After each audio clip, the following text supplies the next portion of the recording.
Oi, oi, guys. It's Friday morning. Up and at 'em, out here doing it. Something's in the tree beside me. What the heck is banging around in that tree? I don't know if you heard that, but I just got level with that magnolia tree and something started banging around in it.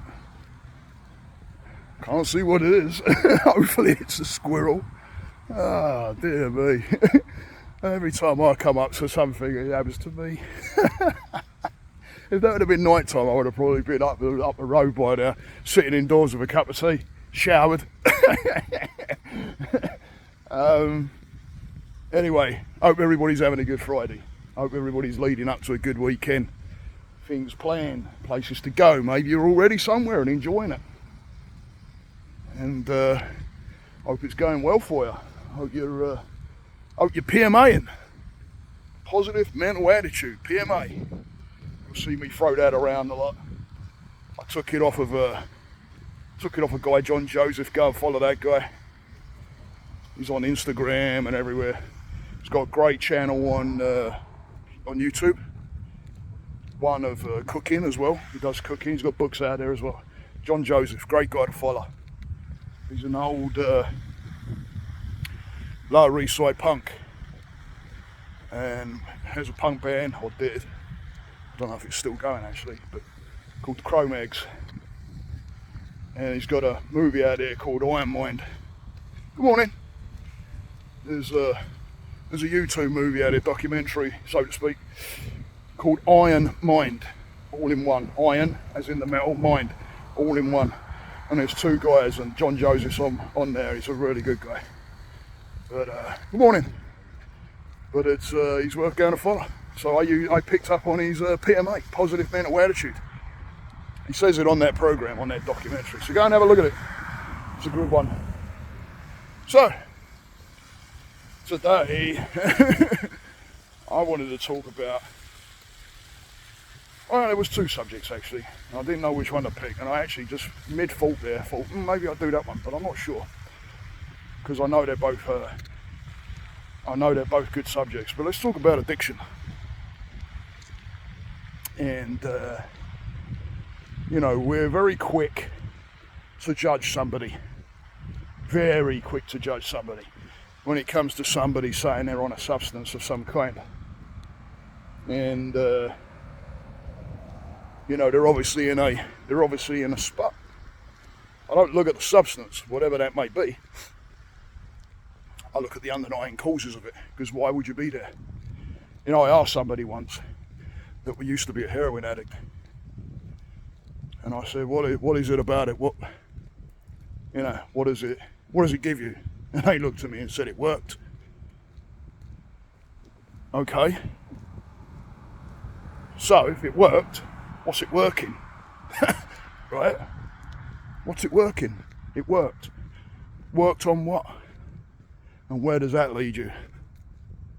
Right here, right? Right at the mind. People don't do it for the fun of it.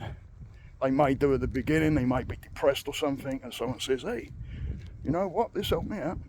Before you know it, boom, right? And, cannabis and psilocybin, I class as different. I believe the research that's gone into them as well is absolutely amazing. And I wish they would completely, take off the laws with some of it, because not so much with the cannabis, with the psilocybin, and it's picking up steam, because the proof of that working for depression is amazing. It really works.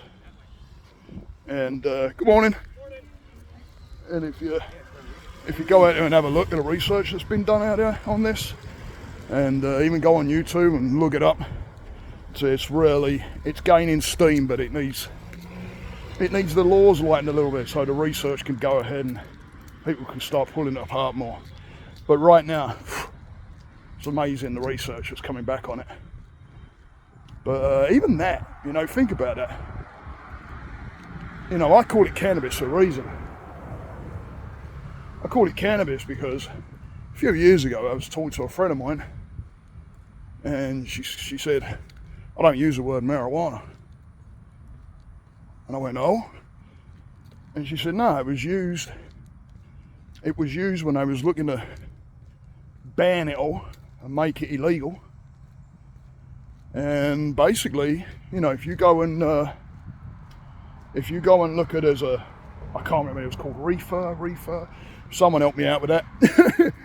Reefer Madness, I think it was called.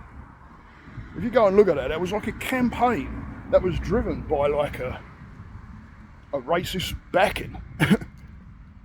I don't dig that. And they use the word marijuana behind it, and so I don't ever call it that. In fact, just saying it sounds weird now. I call it cannabis. I don't like it used any other way, really. I don't like people calling it weed or anything like that, because it kind of it's a very powerful medicine. Same as psilocybin. You know, I say psilocybin to people. People understand it, go, oh yeah. But the ones that don't, you have to go, magic mushroom, then they get it. But I don't like the name of magic mushroom. I like psilocybin. Use the word, right? And it's not just magic mushrooms. Geez, now I'm saying it. It's not just psilocybin that they're using for depression. There's all kind of psychedelics out there, but I stay with the stuff that grows right out of the ground. I would go with that. And I'm not telling anybody to go off and start doing all this stuff either before anybody gets on and says, you said. No, I didn't. So before anybody starts thinking, there are nut jobs out there, right? Lawsuit.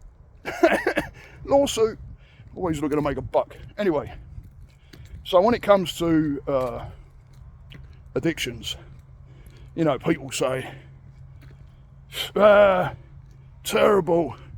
Why don't they put their money into something else? And why ain't they got jobs? And why ain't they this? And why ain't they that? Or you know what? Go talk to them. Talk to them. They are human beings. Yeah. Find out what's gone on in their life. Try and find out maybe the reasons why they may be doing what they're doing. It's a struggle. I work with people with addictions, and it's not easy. You know, they don't want to be there. But you know, you got people that wobble, and they'll come and start beating themselves up. It's like, whoa, don't start beating yourself up, because it has this. What does it has? It has this cloud over it, where people judge, and people don't like, and people are like, ugh. But you know what? Some of those people, take a look at yourself. You know, you might turn around and judge somebody for being addicted to some substance. Take a look at yourself. Yeah? Doesn't make you an angel. What's your life doing? That you can turn around and just judge somebody without even knowing them, without finding out what the background is, without finding out the reasons why. I mean, you know, how about people that have gone in for surgeries? And this happens, and it happens a lot. But because it's a pharmaceutical, everybody's like, oh yeah, it's pharmaceutical though. Get addicted to opioids. How about that? Painkillers. How about those people that have been legally put on those things, huh? And then, lo and behold, there they are, and they're addicted to the substance. Yeah, it's a shame. It's a big shame, because they're the ones that creep up on you and you don't even know. I remember when I fractured my shin. I did a compound fracture on my shin once. Long time ago when I was cutting grass, something flew out the back of the mower and bam, hit me in the shin. And I put a hole in my shin, and I took a nice chip out of my shin bone. And I had some heavy duty painkillers, and you know, I didn't know shit back then. So there I am. And then the one thing I remember that really kind of stopped me was I was sitting on the toilet looking at the wall, and kind of out of it. I thought, oh hell no, nah. Because then before you know it, and guess what, guys?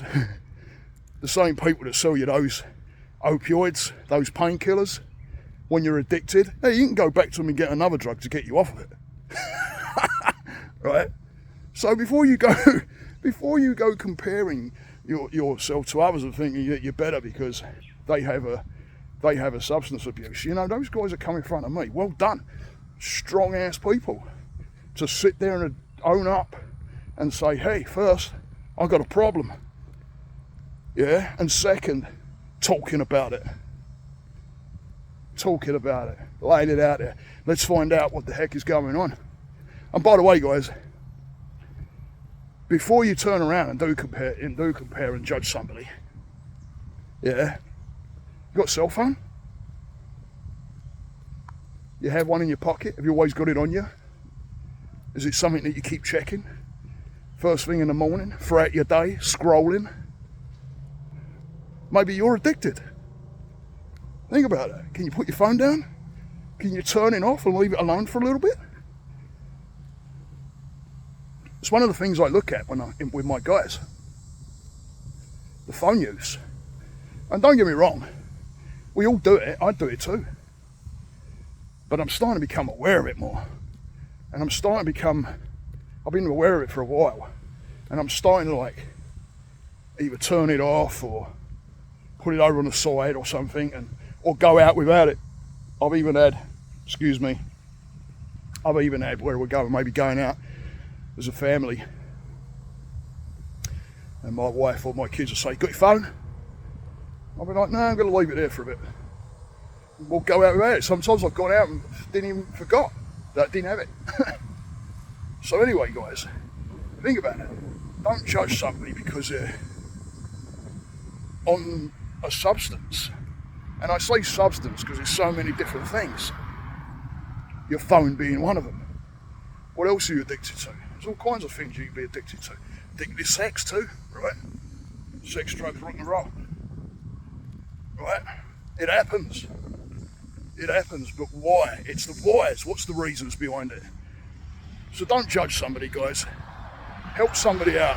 Ask about their story. What's going on in their mind? Because there's obviously something going on. Stay the course, guys. Namaste.